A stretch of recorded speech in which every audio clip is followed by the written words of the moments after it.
There have been a lot of slashers released up until now, some pioneering the genre while others stamping their name on it and pop culture alike.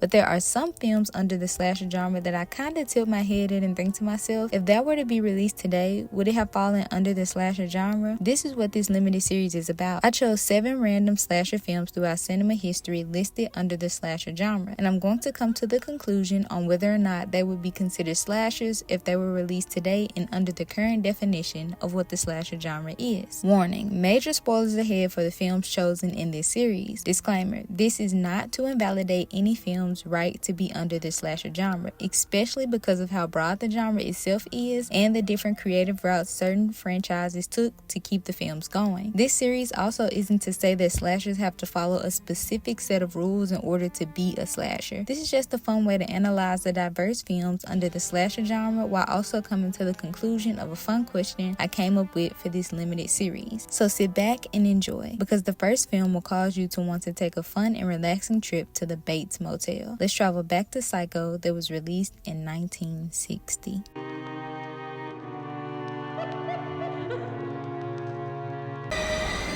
She just goes a little mad sometimes. We all go a little mad sometimes. Psycho to some is one of the films credited to be a pioneer for the slasher genre. The stalking, the knife-wielding antagonist, who is also a weird peeping Tom, and the constant travelers gone missing. It brought something to the big screen in 1960 that people didn't originally like, but after letting it simmer for a bit, people started to warm up to its intense nature and a shocking plot twist that they hadn't seen before. Norman, a tormented soul battling for his mind after the loss of his mother, when Rogue, once Marion, a woman on the run after stealing money from her job, decided to get some rest at the Bates Motel. Little did she know that would be her last stop. Now, I listed off 3 things that would immediately fall into the slasher genre, but what did the film focus on more? When I watched Psycho for the first time because I heard it was a slasher, it completely subverted my expectations, and I'm not saying this in a bad way either. I mean, by the time I watched Psycho, I had already seen different films that were considered to be slashers beforehand, and Psycho was much different. Here's what Psycho did differently.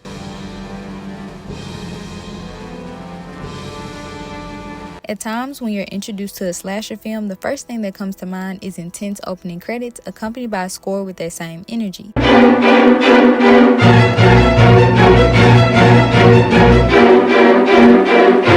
That lines up perfectly, but it's what comes after. Marion is in a hotel room sneaking around with her lover, Sam. These extended lunch hours give my boss excess acid. Why don't you call your boss and tell him you're taking the rest of the afternoon off? They were having an affair? Nope. They just weren't married, but people back then were very taboo about being with someone and not being married. But back on topic. So they're talking about their lives and their relationship, and I'm sitting there like, what? Wait, what's happening? Because by this time in most slashers we are used to seeing, we are introduced to the threat some way or the other. Even after that scene, we end up with her at her job and there is no mention of any threats, which I actually really liked because it let my guard down. Now that is one thing that separates it from other slasher films. The focus wasn't on establishing the threat of the slasher, but getting us connected with who I believe at this point was the main character. The film doesn't even make it to the Bates Motel until about 25 to 30 minutes into the film.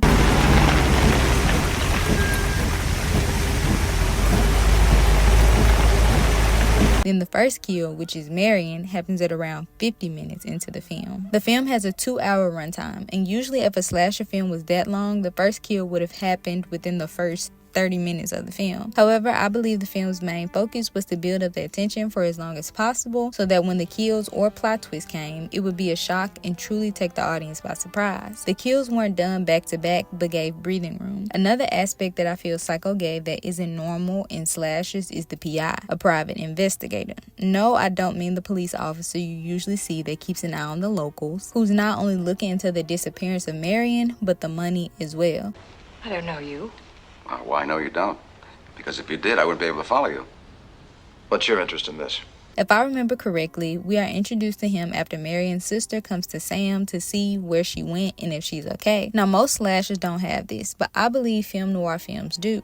Marion and her disappearance fell more at the center than Norman. I honestly believe if you remove all the scenes with Norman at the Bates Motel up until the end of the film and the reveal, there would be a film of its own. Now, of course, the PI is killed because his trail of her leads him to the Bates Motel where Norman kills him. This is where I feel the slasher vibe comes back in, and of course, that makes sense because Texas Chainsaw Massacre killed his victims in the same way. So the victims being picked off one by one after they stumble upon the specific location isn't far off from slashers. But let's skip to the end. So at this point, a slasher usually has a final showdown with the final girl or the survivors and is usually killed, but not really. However, Psycho did something different. It decided to analyze Norman's reasoning for doing what he did instead of being about taking him down in the final battle. There was literally an entire conversation about him and what happens next after he is caught. Bates no longer exists. He only half existed to begin with. Did he kill my sister? Even focused on Norman and revealed that he had taken on the personality of his mother mentally. Why, she wouldn't even harm a fly. After breaking down and discussing what Psycho did differently, I believe I have my conclusion.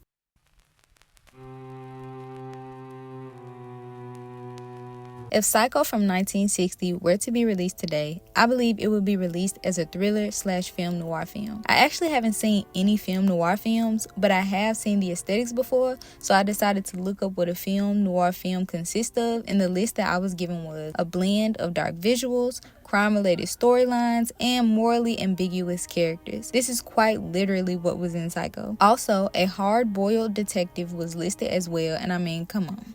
The PI literally fits the mold so perfectly. Despite all of that, Psycho is still a pioneering slasher that bent the rules for what a horror film could be, especially at the time of its release. What did you think about my conclusion? Do you think it would still be considered a slasher or another genre if it was released today? What film are you excited to see out of this series? Thank y'all so much for watching. Let me know what y'all think below, and remember to keep it kind. Peace.